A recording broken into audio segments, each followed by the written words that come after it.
کوو چې د خلکو باندې کم نه کم تکلیف ورته ورسیږي او اوسه پورې خو لا نقصان نه شي، خو چې دا سیلاب شو یا قدرتي آفات شي دا د الله تعالی په مرضۍ باندې. کورونه نه وځئ،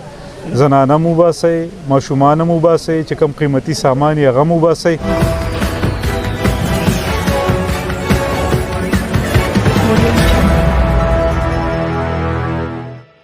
بسم الله الرحمن الرحیم. د ټول نه مخکې خو زه د الله تعالی نه سوال کوم چې الله تعالی زموږ د خلکو ته دا کم مصیبت چې را روان دی آسان کی، او کم دا سیلاب شو یا قدرتي آفات شي دا د الله تعالی په مرضۍ باندې، او دې کې انسان څه نشي کولی، انسان خپل کوشش کولی شي او بقایا انسان څه نشي کولی. خو ما ټولو مسلمانانو ورونو ته دا پیغام دی چې څومره په دې ښکته علاقو کې پراته دي، قبیله نمبر 4 دی زموږ په شب قدر کې دغه عیسی سریخ مروزو دغه ایریا ده، دلته نور نږدې علاقې په میرزا ډیر کې دغه عیسی مختلف ځینه داسې په دعاوه کې ښکته چې موږ لاړ شو شب قدر کې داسې دغه طرف ته د تنګې او چارسده داسې نوخار طرف ته دا کوم چې د دریا اسواد په غاړه ښکته علاقې دي چې هغه لږې د نورو علاقو په نسبت ډېره ښکته دي. نو دا پیغام دی چې فوري طور د خپل کورونو نه وځئ، زنانه مو وباسئ، ماشومان مو وباسئ، چې کوم قیمتي سامان یې هغه مو وباسئ. زموږ ذمواري ده، زموږ دا ذمواري ده چې موږ خو به راځو، تاسو تپوس به هم کوو، تاسو ته به ولاړ مو، ستاسو خدمت به هم کوو د دې خپلې علاقې د دې خلکو. او کوم صوبایي حکومت چې دی نو هغوی چارسده نوخار ایمرجنسي هم ډکلیر کړه، دلته ریسکیو 112 هغوی سره هم موږ په رابطه کې یو. د دې نه علاوه نور چې زموږ څومره انتظامیه ده، که هغه ډي سي دی، که هغه اے سي دی، که څومره انتظامیه ده،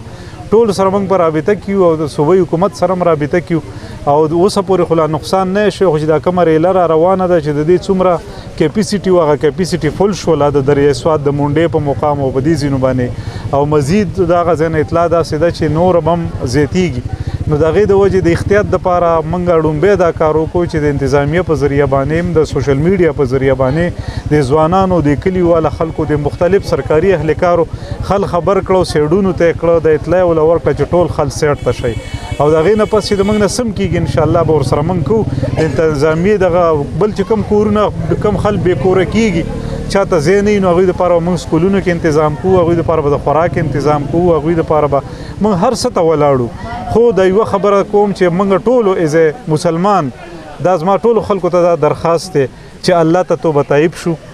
موږ باندې عذابونه زیات شوي دي، نا شوي کومه غلطي شوي په د پاکستان باندې، په صوبه سند باندې، صوبه بلوچستان باندې، په مختلف ځینو سیلابونه رال، مختلف افتونه رال، امدادي سرګرمۍ به هم کېږي، انساني همدردۍ به هم کېږي، خل به ډونیشن هم کوي، حل به هر څه کوي. خو موږ دا ذمواري ده چې موږ الله ته توبه طیب شو او کوم چې احتیاط تدابیر هغه به پوره کوو او انتظامیې سره تعاون کوو. انشاءالله موږ د خلکو سره په سخته کې ولاړو،